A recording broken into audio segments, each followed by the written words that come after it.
Good evening.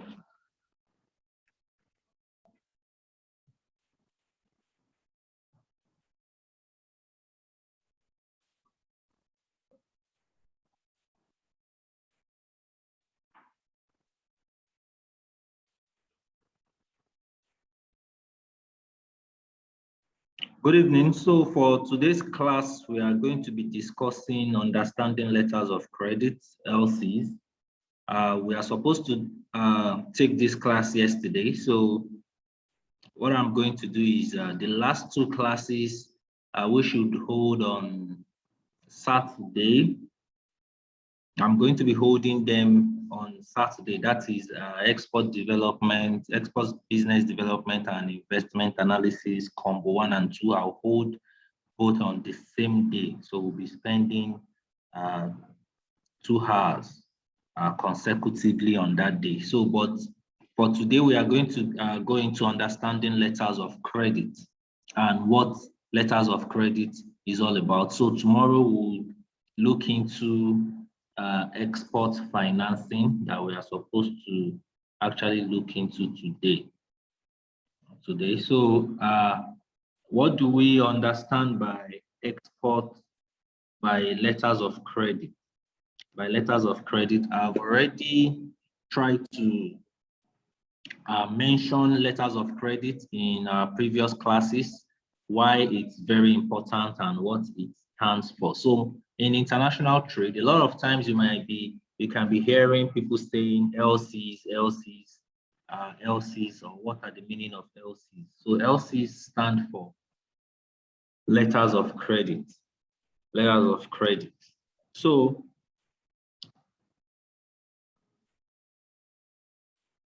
my screen.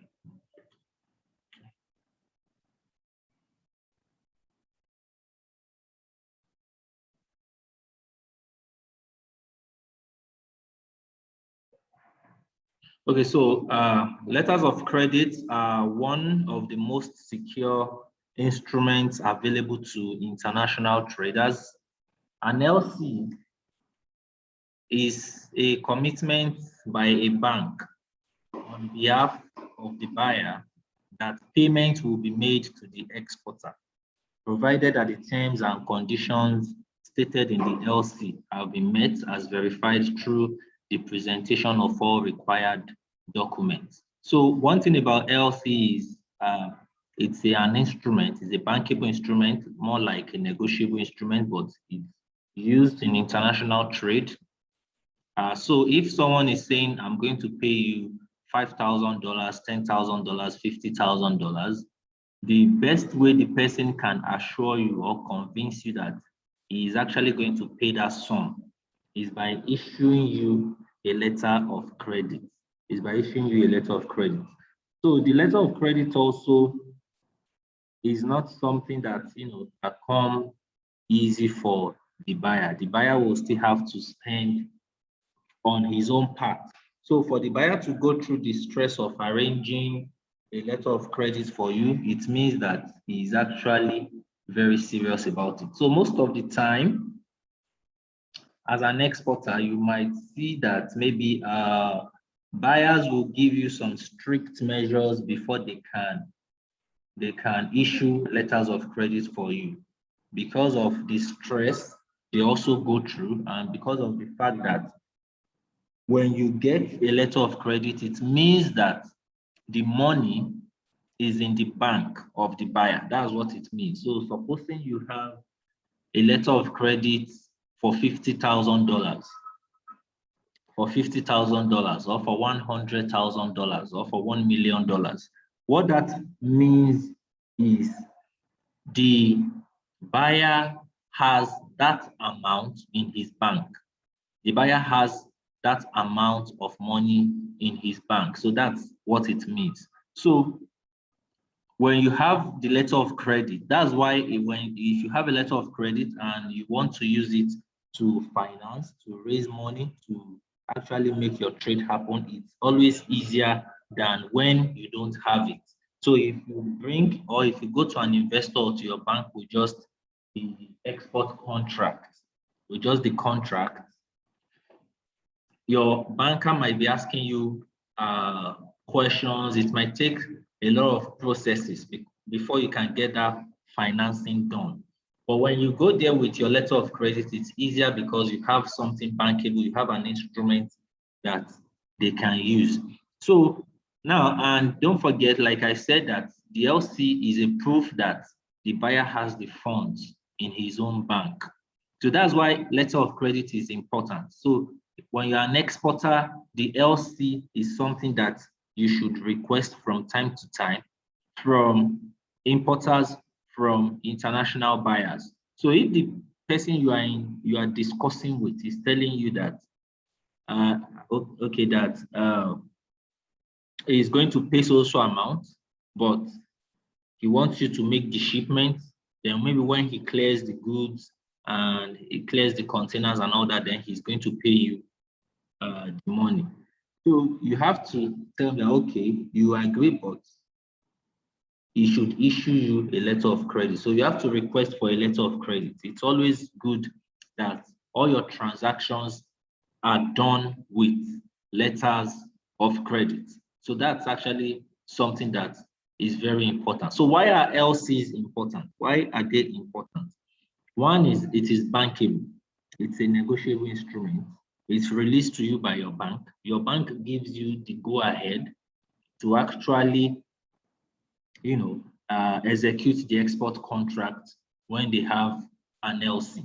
So it's easy for you to also talk to your bank that I need so-so finance or I need so-so fund to actually finance this export contract. So in a situation whereby maybe the credit worthiness that you have with your bank is so low, they couldn't even raise the fund that you need for the contract, it's easy for you to actually find your way to another investor or find your way to another institution to actually get financing for your LC. So another thing is it is secured. It is very secured. The letter of credit is not issued to you by your buyer. Like your buyer will have to talk to his own bank. So it's his bank and your bank. The communication is always between bank and bank. So it is secured because most of the things that will be on that letter of credit, most of the instructions, which will come from the export contract both of you had initially signed, the draft would have been sent to you by your own bank, whereby both of you will agree before his own bank will now do a final draft and send to your bank for approval. So it's something that is secure because the communication channel is between his bank and your bank. Then the LC is also important because it protects the buyer. How does it protect the buyer? So, if the buyer is paying you or giving you an advance payment, you might actually, it could happen, or it has happened several times that, okay, a buyer pays the exporter money, let's say $50,000, $100,000, $20,000, and the exporter cannot be found. And maybe something happens and, it puts the buyer at risk. So if you look at it, when a buyer is giving you an advance payment, he's putting in a lot of risk, he's putting in a lot into it because there's every reason for him to doubt that this person is going to run away with my money, but I'm not going to be able to see this person anymore. So it's something that protects him. So instead of him giving you cash, he will rather issue an LC on your behalf, knowing that his money is safe in his own bank and you can only access that money when you meet with the terms and conditions of the export contract. So most of the time when people finance their LC and they spend the money, it's their own bank, their own money now. It's not the buyer's bank. It's not the buyer's bank. It's their own bank, their own money. So you have to understand how and why this is important. So it is credit worthy for your bank, because when your bank asks you to go ahead with the LC, it means that they have approved, they've checked with the buyer's bank, they've communicated. So when you fulfill the terms and conditions of the export contract, you are not waiting for the buyer. You are not going to be waiting for the buyer. You are just presenting the terms of documents to your own bank to get paid. So that's how the LC works. You complete the export contract, the terms and conditions, everything as discussed. You go to your bank and you present the proof that, oh, I've exported 5 containers of so and so. These are copies, or these are original of the bill of lading to be sent to the buyer. These are the terminal documents. These are the freight charges. These are quality test analysis of the commodity and all that. So everything that is supposed to be presented, you present it to them. They know that you've completed the terms and conditions of the contract, and they pay you immediately. So when you receive your payment, the bank communicates with the buyer's bank and gets the money from them. So, but when your bank gives you the go ahead to actually act upon the letter of credit, they are telling you that once you are done, they are going to pay you the money, because already they would have done their due diligence to make sure that the buyer's bank is genuine and the buyer is also genuine and has the money in his account. So how does this work? How does this work? The letter of credit can also be called documentary credit. Can also be called documentary credit, DC. It is a letter from a bank on behalf of the buyer that payment will be made to the seller once all conditions of the buyer-seller agreement have been met. This should be requested before commencing any execution of the export contract. So the reason why I said it should be requested is that sometimes if you know that maybe like you is your first time in export and you are trying to execute an export contract, then the best bet you can do is to make sure that you have an LC to work with, and not just say, okay, let's sign, you sign here, I sign here, then I start to buy commodities to ship to you. It can happen that after spending maybe 10 million, 5 million, 2 million here, the commodity gets there and the buyer traveled, or maybe the buyer is on vacation, or maybe the buyer was sick and when the container came in, he can't go to clear it, he couldn't check and all that, and you have to wait maybe 1 month, 2 months, a few weeks. So it can even happen that maybe by the time the container landed in the port of delivery, maybe there was a civil war, maybe there was earthquake, maybe. So anything can happen that can actually delay you getting paid, that can deter the transaction. So because of this, it's always good that you request for letter of credit. Yes, we can do a transaction without letter of credit, but it's just okay, because when you have a letter of credit, you have this peace of mind, and you know that your money is safe, your money is there. Whatever the amount of money you are spending, you're actually going to get your money at the end of the day, because now it's a bank to bank thing. So now when we are talking about these letters of credit, how does it work that you get issued a letter of credit? So I'm going to go through the process. So from the beginning of these master classes, we've been talking about how you start communicating with your buyer, with your importer, negotiate on export prices, the Incoterms. Then after which there are terms and conditions on the specification of the commodity. So once you guys agree, and you also agree that you can actually fulfill the specification of the commodity, you can get those commodity and export or ship it to the buyer, the second part will now be that either you or maybe the buyer prepares an export contract. So this export contract is going to be signed by both parties, by you and the importer. And any other documents that has to be made, maybe both of you agree on something else, on something that is not going to be on the export contract, but maybe on another document, but both parties are going to sign. You can stamp your export contract too, if need be. Then the buyer sends the contract, the information, everything to his own bank for an LC draft. So he applies for an LC, his bank will take it up. His bank will use the conditions in the export contract to draft a letter of credit on your behalf. So the buyer sends him the LC draft, which he will send to you. You check out the draft, you review, and you communicate with him.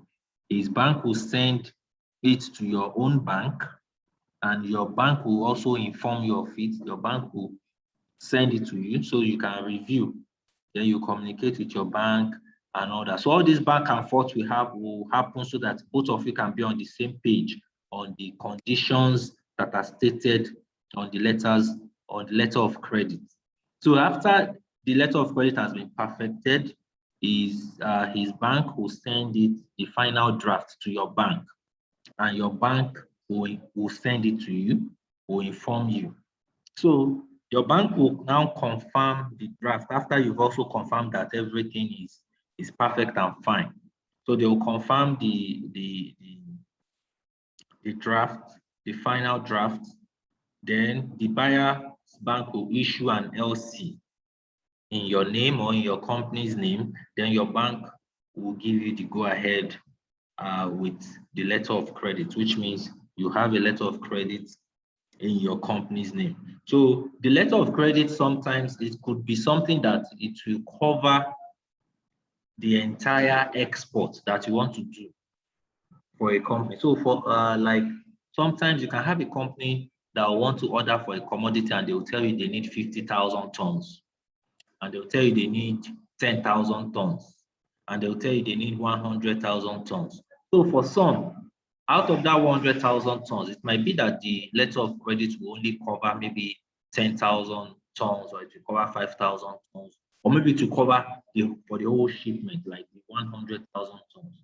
So in which, what will happen is both of you would have already agreed, before going to the level of drafting letter of credit and all that. So you'd have agreed on how the transaction is going to be, if it's going to be something that will happen in batches or transshipment and all that. So all this will be stated on the letter of credit. So once you have that letter of credit, you can now start working on executing the export contract. So for some people, that's now the time to start working towards raising finance for the LC so that they can execute the contract that they have. So now let's look at the disadvantages that letter of credit has, or that people have experienced, so that these disadvantages sometimes it falls towards the end of the buyer most of the time, and not the exporters, especially around here in Africa, whereby a lot of exporters get LCs or letter of credit and they misuse it. So oftentimes exporters disappoint buyers by not being able to execute contracts. So like I said, that it takes a lot for the buyer or for the importer to also issue an LC, all the back and forth and all that, and they have to pay charges to their bank in order to prepare this LC. So at the end of the day, don't forget that they have the money tied down. The money is tied down in their own bank and they can't touch it. Maybe the LC, which will also have an expiration date. It might have an expiration date of, let's say, 40 days, 60 days, 80 days, 100 days, as agreed by both parties. So that means for that number of days, the importer has no access to that money. The importer cannot touch that money. So if you now disappoint or you fail to execute the export contract, that means for that duration of time, he wasted that money because the money is just fixed for the purpose of fulfilling that LC. So now the exporter, we've seen issues whereby the exporter raises the money but just spends it.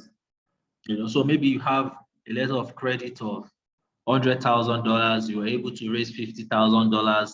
Then at the end of the day, you didn't do what you are supposed to do with the export contract. So it happens like that also so many times. As at last year, I had a client from Vietnam who was buying cashew nuts from us.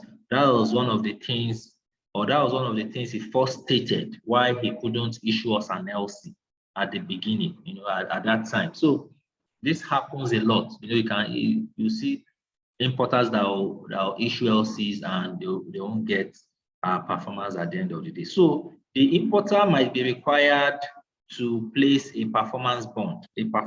So I'll quickly explain the concept of performance bond. Performance bond is like insurance to an LC. So it's just like if the worth of an LC is $1 million, for instance, is $1 million. The buyer is issuing you an LC of $1 million.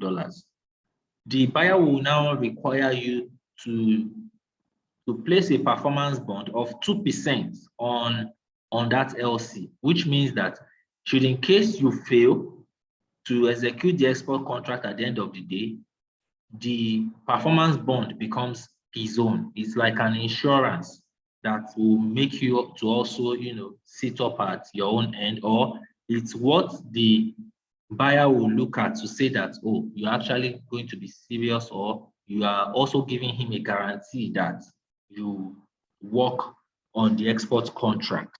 So that's how performance bond works. So sometimes you might have buyers that will say that, okay, for me to raise an LC for you, we need a 2% PB from you. The 2% PB means performance bond, in which case you have to place the performance bond with your bank and pay them 2% of the value or of the worth of the LC, So we have different types of LCs. We have irrevocable LC, we have revocable LC, we have confirmed LC. The irrevocable LC are irrevocable letter of credit. The terms can only be modified by the bank after obtaining approval from both the buyer and the seller. So the irrevocable LC, once you have it, you know that no modification can be done to the letter of credit except by the bank, in which there will be approval from both parties before that kind of modification can be made. So whatever you guys have as the terms and conditions in your letter of credit, you can be rest assured that it can't change. In the revocable letter of credit, the bank, a party rather, either the buyer or the seller can inform the bank or request the bank to change some of the terms without requiring approval or requesting approval from the other party. So the buyer will not need to talk to the seller will not need to talk to the buyer in order to get authorization to actually change something on the letter of credit. So most times you see people asking for irrevocable letter of credit. They'll say irrevocable letter of credit. Why? Because they know that on the irrevocable letter of credit, you can't change the terms. You can't change what's on the letter of credit except they get approval from him. And we also have the confirmed letter of credit. which is your bank going the extra way just to get additional security for you, so that there are some other things that they will now be requesting from the buyer bank apart from just collecting the letter of credit.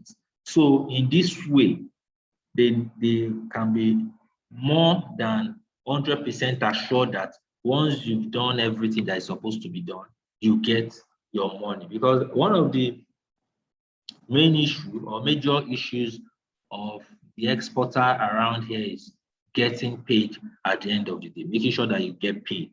So for some people that don't understand how the trade works, you can spend millions of dollars, you can spend hundreds of thousands of dollars, you can spend tens of thousands of dollars, and you are now dragging your buyer to pay you, maybe because now you've been expecting payment and it's now 3 months, and your buyer is still telling you he or she will pay, maybe it's also time, maybe uh, something is happening over there, but giving you different excuses. So, but when you have an LC, you don't have such excuse, you just get your money paid to you directly. So, on these types of letter of credit, that will be our last slide for this class.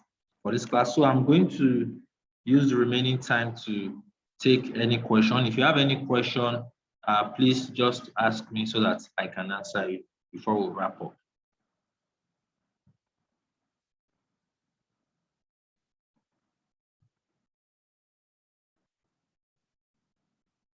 Good afternoon, sir.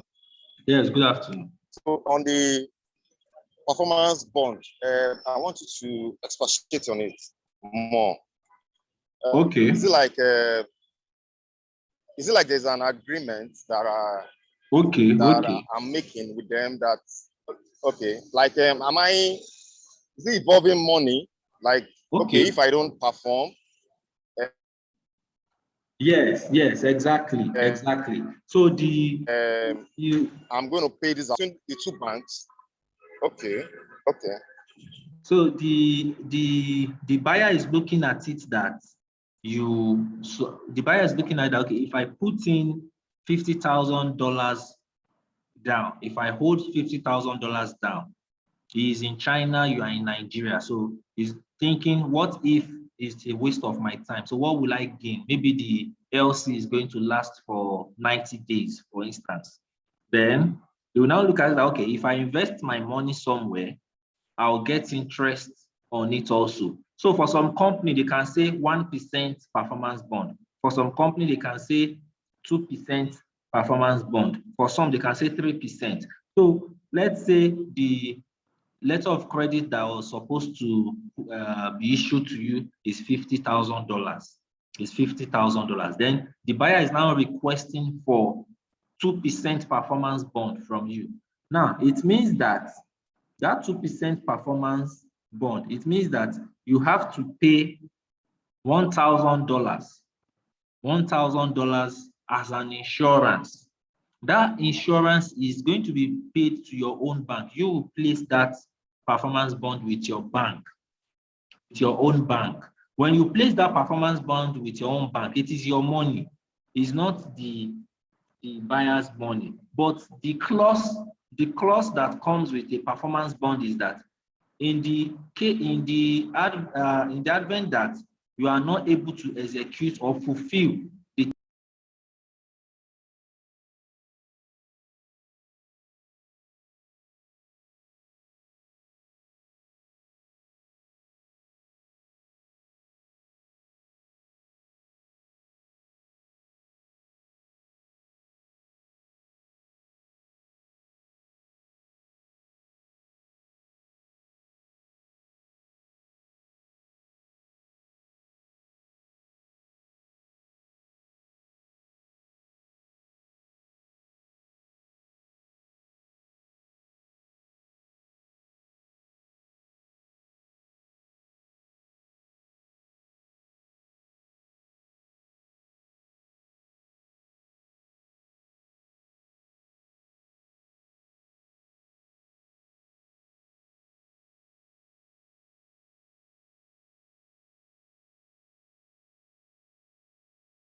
Your mic is mute.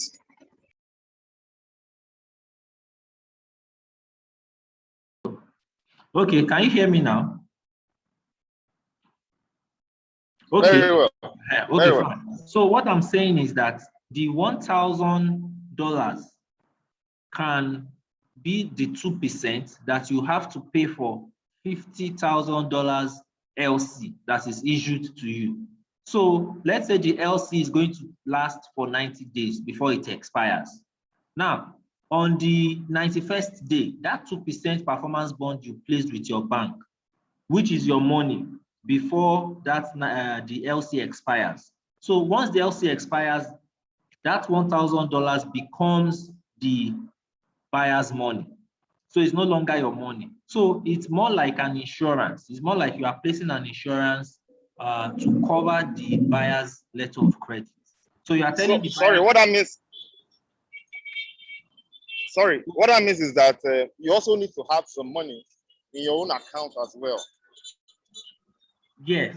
It's not all buyers that request for performance bond. Okay.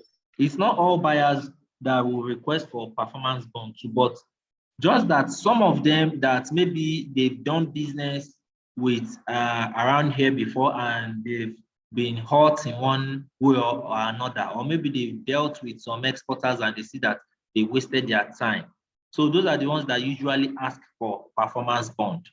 So some of them will even ask for 1% just to show seriousness from the side of the exporter. Just to show seriousness. So sometimes you can have, or you can need up to like ₦1 million or more just to place a performance bond. So the more the LC, the more the value of the LC that is going to be issued to you, the more the higher the value of the 2%. So I've had a performance bond like that where we're supposed to pay 2%, but it was a lot. That 2% was a lot of money that we couldn't even afford. So looking at it, so you also have to have money to just guarantee your buyer that if I get this LC, I am going to work on it. I'm going to do all my best to make sure that I fulfill the terms and conditions of the export contract. So that the trust the importer has placed in you as an exporter is not, it doesn't just go for nothing at the end of the day. So that's basically what. Sorry, another question.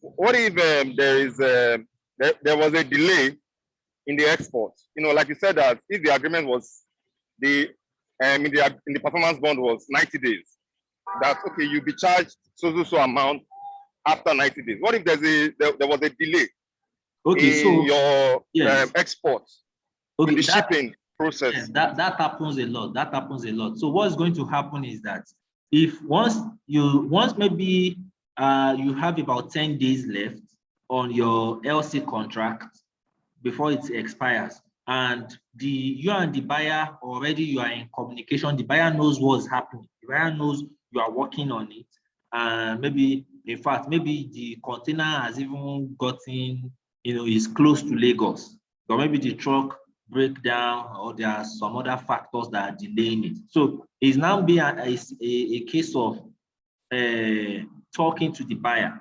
So you just talk to the buyer for an extension. So both of you will agree on an extension that, okay, let's extend the LC by maybe 10 more days, or by maybe 15 more days, or maybe 5 more days. Then you send the instruction to the bank. He will send the instruction to the bank will confirm from you. So both of you confirms that the date of the LC should be extended. It should be extended because both of you are the ones that made the contract. So the bank will just extend it on your behalf. So in fact, you can extend an LC twice. You can extend the expiry date twice if the buyer is considerate and the buyer understands that you're actually working on it, and also understands the factors. So it's now a situation of you communicating with the buyer, because most of the time, you might be, maybe let's say, for instance, let's say you are working somewhere that there is no network, that there's no network, for instance, maybe where you went to got that commodity, maybe it's like inside one village, because several times we've had cases and situations like that, then you are not able to update the buyer what's happening. So it will now be that, okay, maybe when you spend 3 days inside that village, you have to come out, find a way to come out, call the buyer, give him all the information, breakdown. So it's more about communication. So once you communicate well with your importer, with the buyer, he will reason with you when you need an extension on the expiry date for your letter of credit.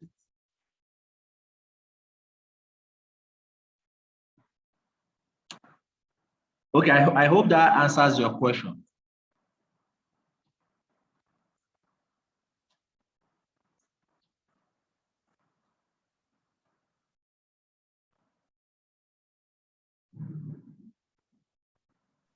Very well, sir. Thank you. Okay. All right. All right. Okay. So thank you very much. I'm going to post in the recorded version of the class on the WhatsApp group. Then tomorrow we'll do the export financing class tomorrow. Thank you very much.